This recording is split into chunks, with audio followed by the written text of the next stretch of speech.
My name is Chef Curtis Hem. I'm the Executive Chef and Food and Beverage Director for the Mirror Lake Inn. We are a Four Diamond resort with AAA and a Four Diamond restaurant as well. We also boast a Best of Award winning wine list, which is the highest rated in Lake Placid and the Adirondacks. Being the Executive Chef and Food and Beverage Director, we have one culture now. So there's one basically silo.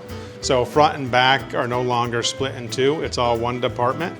And we spend a great deal of time on the culture creating one department. So there's a unique difference in working at the inn is you don't have the frustration of being front of the house, back of the house. So it's one team, and that's how it operates, that's how it reports, and that's how it functions. So what's unique about the Mirror Lake Inn is it's a family-owned property, and it always will be. It has a legacy in the Lake Placid area as being Lake Placid's finest, both as a resort, but also as a restaurant.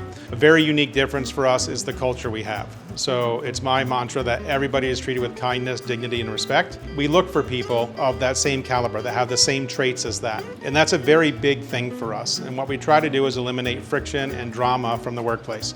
So we're all here to do a job, and we're all here to provide a guest experience. And that is 100% of our commitment. So if you're looking for a place that is purely mission focused for providing hospitality and a great guest experience, this is the place where you want to work. All of our cooks, prep cooks, dishwashers, everybody is cross-trained. So if you come in as a dishwasher, you will do prep. There's a lot of dishes to do. We're a busy restaurant. That's part of the game, right? But at the same point, there's downtime within every shift, and we work to train people and give skills and develop skills. It's in our best interest and the students' best interest to do that. So those that don't want to have idle time or idle hands, there's always work to be done. So if your English is excellent, or let's just call it 85 to 90% proficient, then you could expect to do a lot more than if your English is poor. So if you're here and it's friction for the guest to communicate, that limits what you can do. So generally those students that come here that have a great work attitude, that want to work in the front of the house, those are backweight positions. So that means you're basically serving what we call in America a bussing position. So you would set tables, you would clear tables, you would water and coffee guests and things like that. There's AM shifts that start at 6 in the morning, and there's PM shifts that start at 4 in the afternoon. There's a lot you can do, but really language proficiency is something that we seek for front of the house.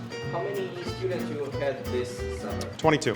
So I think it depends. I think we could go higher. There was a lot of overtime, and that's one thing that I think as an institution, we have to focus on, do we have the right number of students?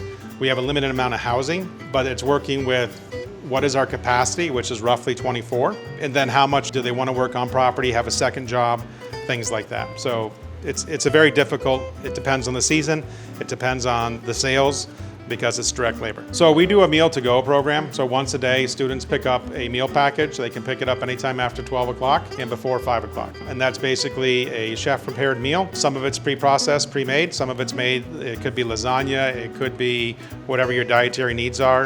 We have diabetics. We have people that don't eat pork. We have vegetarians, pescatarians. We try to cater towards a lot of that. And it's basically you get served a breakfast or a dinner in a bag and you pick that up, and there's refrigeration in the dorms and everything else.